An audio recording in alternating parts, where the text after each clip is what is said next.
गाय बंधी हो घर में, वो प्यासी है और भूखी है, तुम्हारे सुकृत नष्ट हो जाएंगे। तृषिता गौर गृहे बद्धा, क्योंकि तुम्हारे पास है, सेवा करना चाहिए। यो वै गाम प्रतिसिद्धेन तो चरंतिम च स्वतरणम नरहा तस्य पूर्वे च पितरा कंपनते पतनोन्मुखा। यदि गाय हरी हरी घास चर रही कहीं और तुमने डंडा ऊपर प्रहार किया और लाठी मारी तो तुम्हारे पितर खोपड़ी के बल नरक जाने के लिए तैयार हो गए, ये लिखा है। चरंतिम स्वम तृणम नरहा तो तस्य पूर्वे च पितरा कंपनते पतनोन्मुखा। इसीलिए क्या भारत से कहीं किसी की तुलना हो सकती है, जहां गौ को माता की पदवी दी गई, जहां गौ को हम आराध्य देव के रूप में मानते हैं, आराधना करते हैं। गौ रक्षा, गौ सेवा, ये बहुत बड़ा इसमें छुपा हुआ है। स्वयं भगवान अवतरित होकर गौ रक्षा, जब गाय के रूप में पृथ्वी रमाती तो भगवान का अवतार हुआ है। बड़ा विचित्र समय आता चला जा रहा है कि अब आधुनिक यंत्रों की ऐसी सेवाएं हो गई बड़ी बड़ी कि अब ना बैल की जरूरत है, और ऐसे दूध की महंगाई बन गई कि अब देसी गाय 2 लीटर 3 लीटर 4 लीटर, और ऐसी ऐसी कि 20-20 25-25 लीटर दे तो कौन देसी गाय को। तो गौओं का सेवा का भावना शास्त्र आज्ञा करता है कि जो प्रतिदिन अग्रग्रासे परोभावा कर्तव्यो भक्ति तोन्वहम अकृत्वा स्वयं आहारम कुर्वम नापनोति दुर्गतिम। जे ही तुम्हारे गृहस्थ में घरों में पहले होता था, अब तो भगवान जाने, जे ही पहली रोटी तवा में गई तो वो निकाल करके पक्की रखी जाती थी गौग्रास के लिए, पहला रसोई में। तो इसमें लिखा प्रतिदिन स्वभोजनम, पहले स्वयं भोजन न करके गाय के लिए ग्रास निकालना चाहिए। तो जिनके पास अर्थव्यवस्था जो गृहस्थ धर्म में है या जिनके पास अर्थ है, कुछ रोज 1 रुपया निकालो।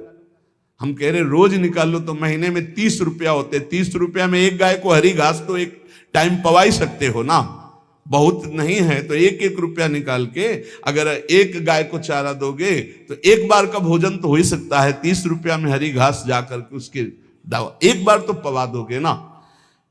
अग्रग्रासे परोभावा कर्तव्य भक्ति तोन, हम भक्ति पूर्वक गाय को 1 ग्रास भोजन में 1 रोटी तो निकालना चाहिए गाय के लिए, ऐसा शास्त्र आज्ञा कहता है। जो ऐसा करता है तो अकृत्वा स्वयमाहारम कुर्वन् नाप्नोति दुर्गतिम, अपने आहार से 1 रोटी निकालकर गाय को देता है और स्वयं 3 रोटी भले पाले 1 रोटी गाय को दे दी तो बोले उसकी दुर्गति नहीं होगी, अर्थात उसके अंदर भाव बढ़ता चला जाएगा वो भगवान की भक्ति में। और तेनाग्नयो हुता सम्यक पितरश्चापि तर्पिताः देवास्त पूजितास्तेन यो ददाति गवान्हिकम। जो प्रतिदिन गौग्रास निकालता है, अर्पित करता है, तो उसको अग्निहोत्र करने का फल मिलता है, उसके पितरों को तृप्ति मिलती है और समस्त देवताओं के पूजन का फल मिल जाता है जो गौग्रास निकालता है। यो वै ताड्यते यष्ट्याधेनुम मर्त्यो विमूढ़धि। जो मूर्ख मनुष्य, जैसे अब गाय दूध नहीं दे रही, मार डंडे डंडे मार रहे हैं, इंजेक्शन लगा रहे हैं, ऐसे वैसे कर रहे हैं, उसको ताड़ना दे रहे हैं, तो बोले जो मूढ़ बुद्धि मूर्ख मनुष्य, यो वै ताड्यते यष्ट्याधेनुम मर्त्यो विमूढ़धि, वो गाय को लाठी से मारता है, डंडे से मारता है, हाथों से मारता है, तो धर्मराजस्य नगरेशा याति करवर्जिताहा। धर्मराज जी पहले अपने नरक में ले जा करके उसके कहते थोड़े थोड़े तिल तिल करके पहले इसके हाथ काटो, मरना है नहीं वहां, अब आराम आराम से थोड़े थोड़े पहले हाथ वर्जिताहा, इन्हीं हाथों से गाय को मारा था ना, तो ऐसे थोड़ा थोड़ा काटा जाता है उसके हाथ। कर वर्जिता, उसके दोनों हाथ काट करके थोड़े थोड़े। यो वै दंसान वार्यति तस्य पूर्वे कृतार्थ काहा नृत्यंत सवादिस्मास्तरिष्यति भाग्यवान। जो गौ के शरीर को स्नान कराता है, गौ के शरीर को कीट आदि से मच्छर आदि से रक्षा करता है और खूब अच्छा अच्छा पदार्थ गौ को, केवल दूध के लोभ से नहीं, ये हम गौ सेवा की बात कर रहे हैं। ये कि नहीं हम 10 लीटर दूध देती तो हाथ फेरो, जब दूध नहीं देती है तो चारा भी ठीक से नहीं दे रहे और उसके ये स्वार्थी हो। गौ सेवा का बात नहीं, वो दूध का लोभी केवल व्यापार की बात करता है। गौ सेवा का तात्पर्य है गौ सेवा केवल खूब बछड़े को पिला दिया प्रसाद रूप से, जो दूध मिला उसका अपने सेवन की, वो बात तो अलग है। अब बछड़े को तो जरा सा केवल पिन्हाने के लिए कर दिया और खूब सारा दूध लीटर में नाप करके जा रहा है, और उस समय तक तो खवाओ पियाओगे ही खूब अच्छे से। इसके बाद जब दूध देना बंद किया तो उसका आदर सत्कार खत्म, खोल के बाहर ऐसे वो प्लास्टिक खाते घूम रही है, तो ये गौ सेवा नहीं मानी जाएगी, वो स्वार्थ पूर्ति मानी जाएगी।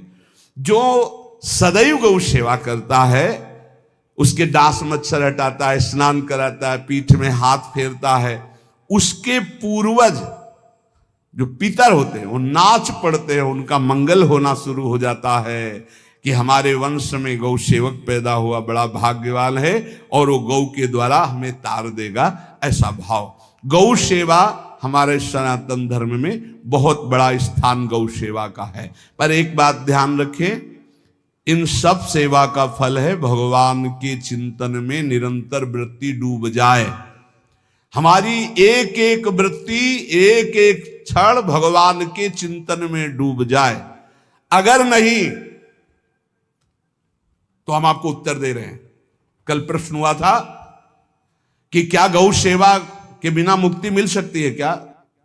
क्या महाराज नृग जैसा कोई गौ सेवक हुआ है दानी? भागवत में पढ़ लेना। करोड़ करोड़ गायों को, करोड़ों गौशालाएं थी, एक दो नहीं। इसलिए कह रहे हैं करोड़ों शब्द कि आप उसको कोई ज्यादा ना समझें।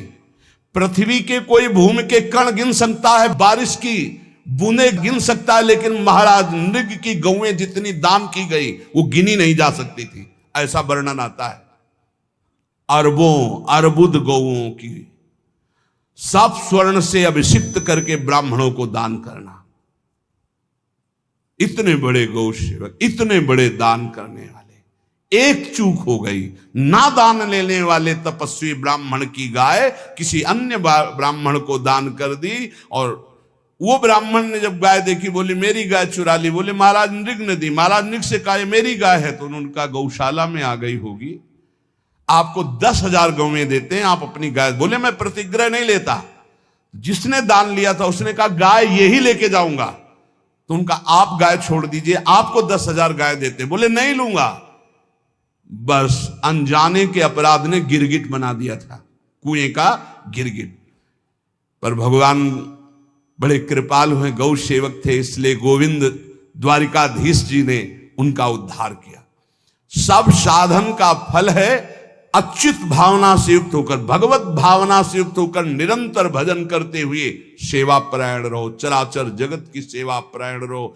भजन करना ही सबसे बड़ा परम धर्म है। हम सब सेवाएं करें जगत की, लेकिन अंदर से राधा राधा राधा, गोविंद गोविंद गोविंद गोविंद, आनंद आ जाएगा। तन से सेवा करो, मन से भगवान के चिंतन, मामुनिस्मर युद्धते, भगवान के चिंतन में रहो। सेवा और व्यापार में अंतर होता है। गौ सेवा के बहाने से धन का जो दान लेना है और उसका अपने में प्रयोग करना, मैं पितरों सहित नरक जाना है, लिख लो। गौ सेवा के बहाने से दान लेना और उसका अपने परिवार के सुख में पैसे का प्रयोग कर देना या अपनी वासनाओं की पूर्ति में लगा देना। आया गौ सेवा के लिए और आप प्रयोग कर रहे हैं गाड़ी घोड़ा नाना प्रकार के सांसारिक भोगों में, तो लिख लो पितर सहित तुम्हारे नरक जाएंगे, क्योंकि गौ सेवा के लिए आया है। गौ सेवा का धन सिर्फ गौ सेवा में ही लगना चाहिए। आप गौ सेवक है, दूध पान कीजिए, रोटी खा लीजिए, लेकिन गौ सेवा का अर्थ आप अपने वासनाओं की पूर्ति में, अपने मनोरंजन में या अपने मन के संकल्प भावना में नहीं पूरी कर सकते। गौ सेवा के लिए ही पूरी कीजिए। गौ के वास का निर्माण, गौ के भोजन की व्यवस्था, वो दूध दे ना दे, वो कैसी भी अवस्था में हो, उसकी सेवा परायणता, उसके लिए सेवक रखना, सेवकों को भी सुख प्रदान करना, लेकिन स्वयं कभी गौ के सेवा के लिए आए हुए धन का स्वयं के लिए भोग न करना और निरंतर भजन में रखना, उसे परम पद की प्राप्ति हो जाएगी। इसलिए हमारे सनातन धर्म में गौ सेवा का विशेष महत्व है और इस महत्व को सबको स्वीकार करना चाहिए। यदि आप गौ पालन स्वयं नहीं कर सकते तो 4 लोग मिलकर के, क्योंकि आज जो गायों की व्यवस्था वो बड़ी दयनीय हो रही है। दयनीय इसलिए हो रही कि दूध की अधिकता के चाह रखने वाले भैंस रखते हैं या विदेशी गाय रखते हैं। अपनी भारतीय जो देसी गाय है वो उतना अधिक नहीं देती कि 40 लीटर 30 लीटर 25 लीटर, बहुत अधिक देगी तो 5 और 8 लीटर। देसी शुद्ध गाय अपनी जो है वो 8-10 लीटर, बहुत जब व्यवस्था हो। नहीं तो अपने गांव में तो देखा है तो 2.5-3 लीटर से ज्यादा नहीं देंगे, 1.5 लीटर इधर 1.5 लीटर उधर, या बहुत हुआ तो 2 लीटर 2 लीटर, पर वो स्वर्णिम दूध होता है। जो दूध की चाह रखने वाले जन थे अब वो गायों को नहीं रखते, देसी गायों को कोई बिरला ही रखता है। अब पहले बैलों की जरूरत होती थी, गाय बछड़ा दिया तो आनंद होता था कि किसानी के काम में। अब तो ट्रैक्टर है तो बैलों की जरूरत नहीं। अधिक दूध के लिए अरे अब तो पशुओं की जरूरत नहीं, केमिकल से दूध बन रहे हैं, टैंकर के टैंकर। तो फिर हमारी जो गायें हैं उनकी बड़ी दुर्दशा हो रही।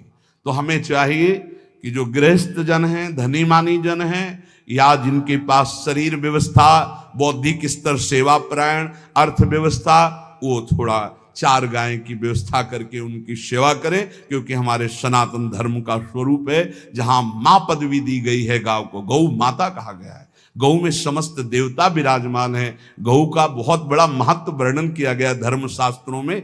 यहां तक कि जब कोई ऋषि नाराज होता था तो आगे गाय करके जाया जाता था तो क्षमा हो जाती थी, गाय को देखते ही वो क्षमा कर देते थे।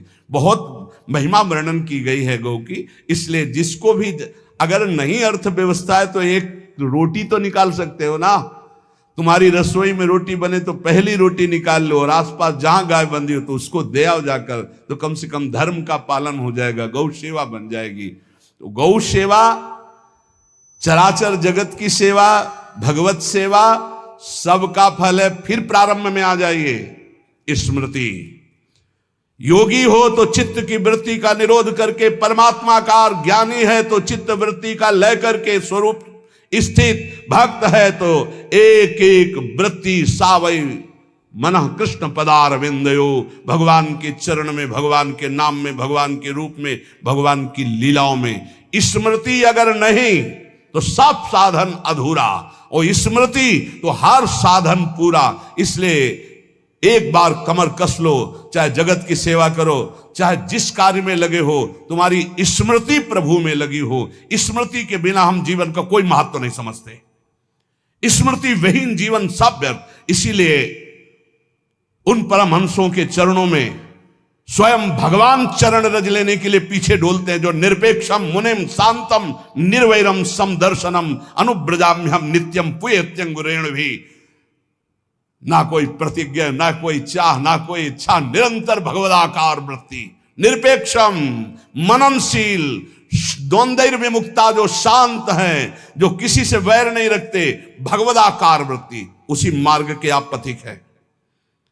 सर्वतो भावेन, अपने मन को समेट लो धर्म और कर्म दोनों से, और साब त्यज लोक धर्मान, और परम धर्म का सेवन करते हुए समस्त चराचर जगत को भगवत स्वरूप निरखते हुए इसी जन्म में परम पद को प्राप्त हो जाओ। सत्संग का सार हमारा शरीर है, इससे सेवाएं बने, हमारा मन है, इससे चिंतन बने, हमारी वाणी है, इससे लीला गुण का गायन करें, और हम स्वयं परमात्मा अंश हैं, परमात्मा स्वरूप